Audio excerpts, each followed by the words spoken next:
Welcome to Youth Inspiration Unleashing Potential. This is a podcast where we spark motivation that kindles the fire of self-belief in the hearts of the young. I'm your host, Jareth Navar, a father of 8 incredible kids, a sports coach for the youth, and one of the owners of Tiki Shaved Ice and Ice Cream. I would like for you to join us on this journey, tailored specifically for the youth, students, and all young motivational seekers out there. Our mission to reach those who are wrestling with poor mindset or negative self-image and to transform these challenges into stepping stones for success. Whether you're looking for a daily dose of inspiration, practical tips to improve your mental health, or stories that resonate with your own experiences, Youthful Inspiration Unleashing Potential podcast is your gateway to becoming the best version of yourself. Remember, change begins with a single step. Are you ready to take yours?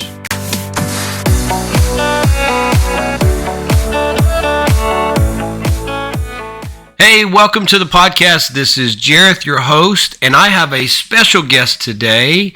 It is Maliyah. Maliyah is my second daughter. She is 15 years old. 15 and a half. 15 and a half. And she plays softball, volleyball, and last year she played basketball. But this year she's only playing volleyball and softball.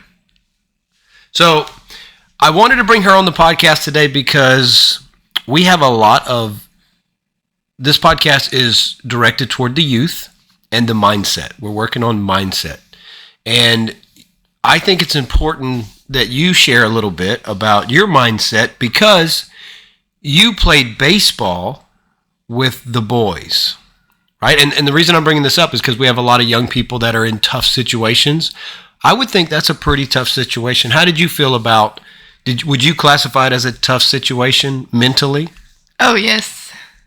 Well, if I look back at it, yeah.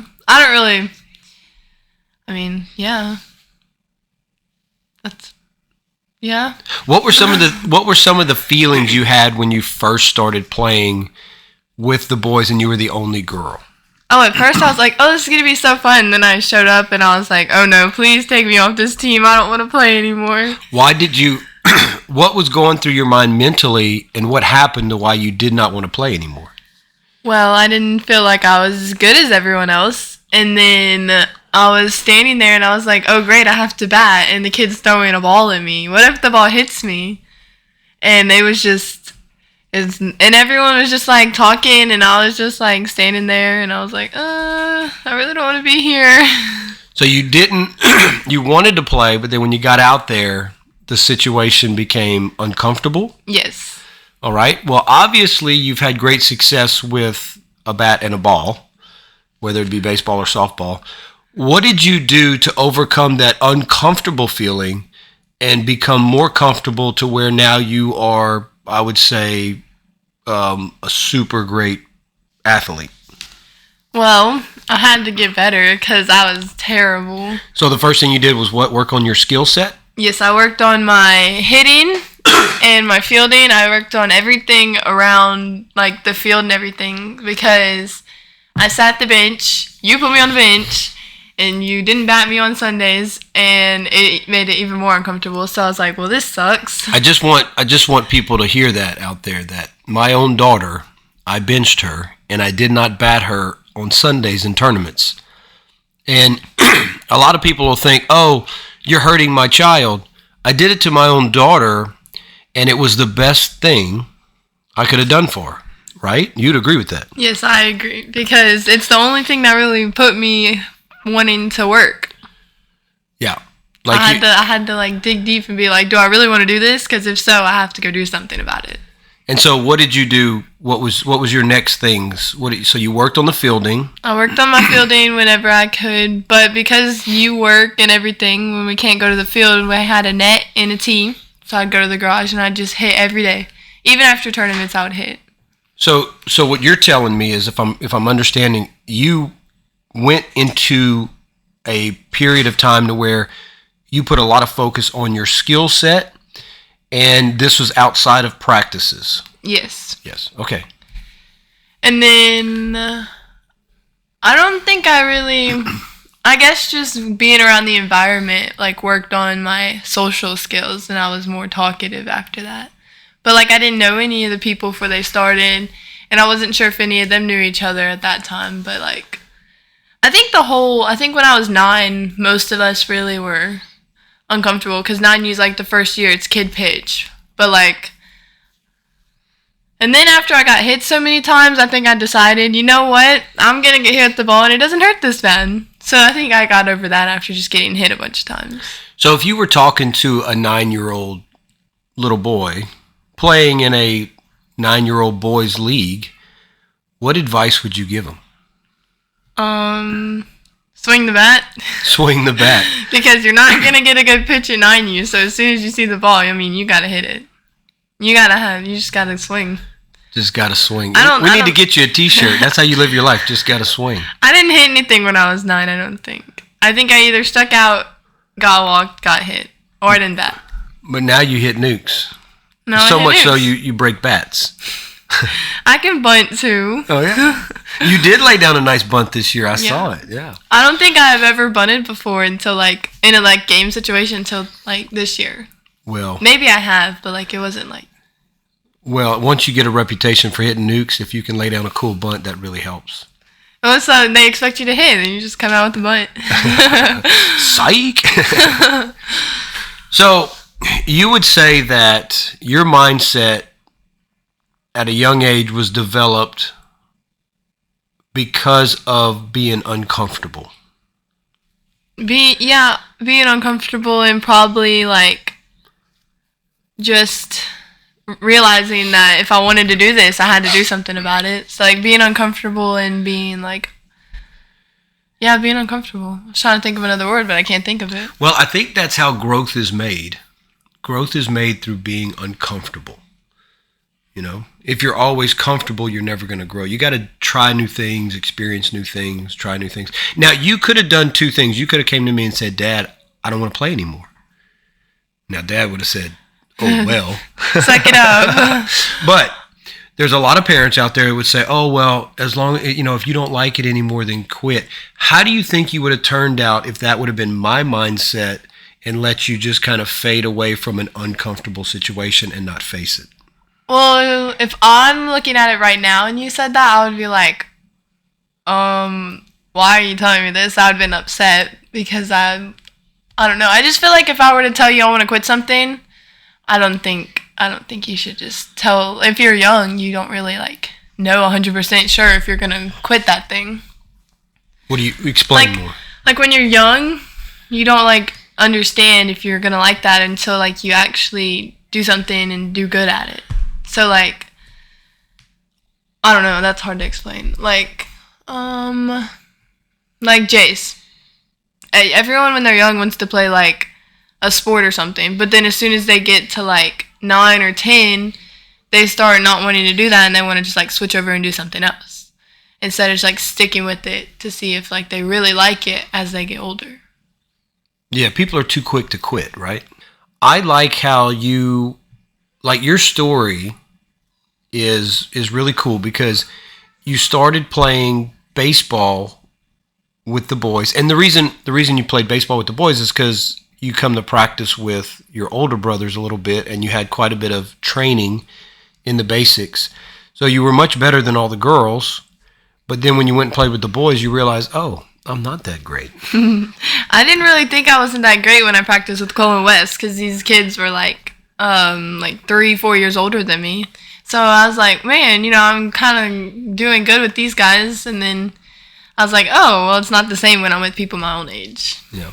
How much would you say that your mindset and your ability to do what you do has been created on the field? Oh, 100%, like 90% of it. Because,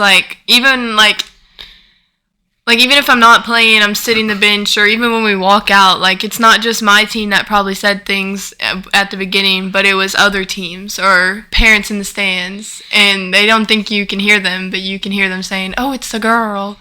Oh, why is she playing, or whatever. Or they think they're going to, strike me out, which, they did when I was, 9.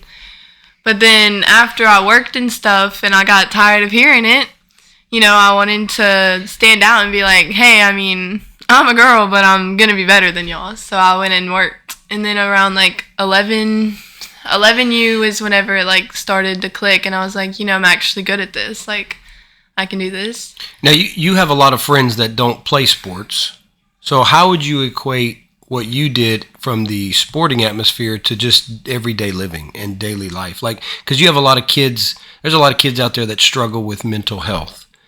And obviously playing baseball was a big boost to your mental health because you have a wonderful personality. You're super outgoing. You never not meet a friend, And so what advice would you give someone that is not in competitive sports? Obviously get in competitive sports. Well, I just feel like if you're not, like most people that aren't in competitive sports, like they're not forced to go make the mistake. Like you have to make the mistake to like grow. And I feel like as soon as they think, oh, I can't do this, they're just gonna like back up. Like especially like in school, if like they don't think that they are gonna do so good on their test, they're not gonna do so good on their test because they're like, it's not me, like I'm not smart. But it's not that. They just don't want to like put in the work to try because they're too scared that they're gonna fail.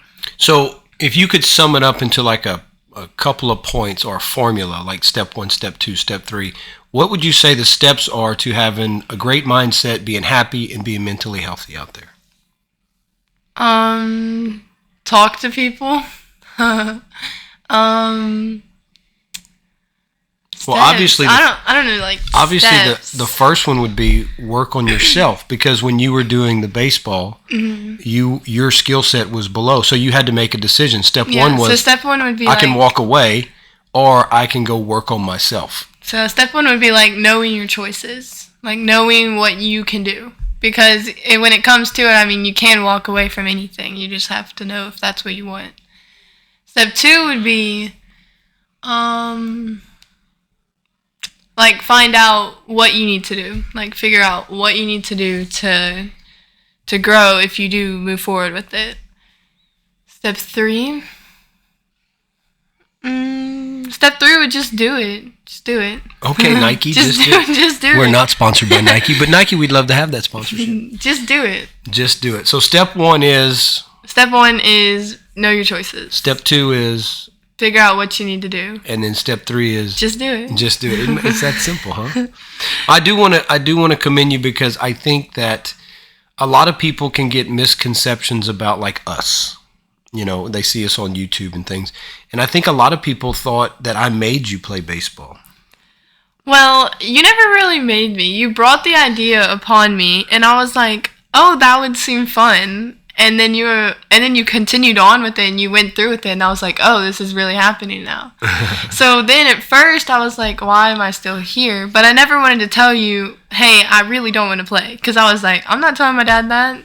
Like he put time and effort in to put me on this team. And okay, no, that's an interesting point. So because I did a lot of work, you were grateful for the situation. Yes, even if I was like, uncomfortable and upset, I still like looked at it and was like, okay, he had to go out, he had to find people to put on this team that were okay with a girl playing, that were okay with me on the team, and I was like, okay, I guess I can figure something out. So I stuck through with 9U, and then after that I started putting in the work because I was like, well, he's putting in work, I gotta put in work if I want to prove that I deserve to be out here. So you would say that a father's influence is pretty powerful? I would say so. Well, that's cool.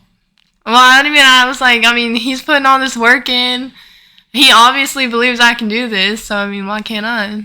I actually believe when I meet a kid, I believe the kid can do anything. Like, I'm serious. This is serious. Like, I don't just look at a kid and be like, oh, well, I think he'll be this when he grows up. When I look at a kid, if their eagerness to learn is there, I really do believe that kid could do anything. And I love taking kids like in the baseball scene that can't hit, that can't throw, and then turn those guys into like superstars. I really like that. I enjoy that. I enjoy watching the kid grow and develop. I really enjoyed watching your journey from this little bitty thing, when you remember your teeth were all gappy too, and all your freckles, and I still have freckles. You were always so happy and go lucky, and you had the best attitude. And I would come home and you were hitting in the garage and you were grinding it out, trying to get better. And I think your story is amazing. And for people trying to learn about mental health and mindset, you were put in an environment very competitive and very uncomfortable. And you came out extremely well. So I would think that a good formula is, if you're a parent and you're trying to help a young child grow, they need to be uncomfortable. Right? That's how you get better. Yeah, I think if you would have just saw that I was uncomfortable and took me out, I don't think it would have been the same. I do find that when parents are raising young girls, they tend not to make the girls uncomfortable. They want to make them more comfortable, and like you're uncomfortable here at the house when the kitchen is dirty or when the clothes are piling up. Like, it makes you uncomfortable because you know what needs to be done now. Because we've made you do all these things growing up. Yes. And, I used to clean bad. But, when the house is a mess, I can't stand it. And then after I clean and someone messes it up, I can't stand it even more.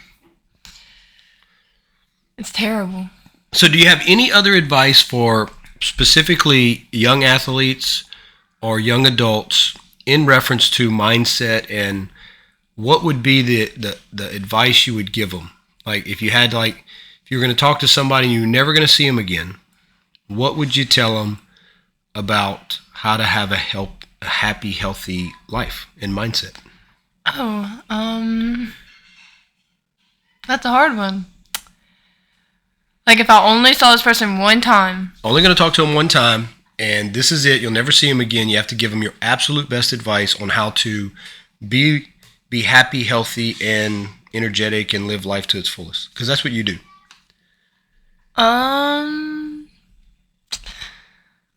I guess just don't be afraid to stop and start. Just go for it.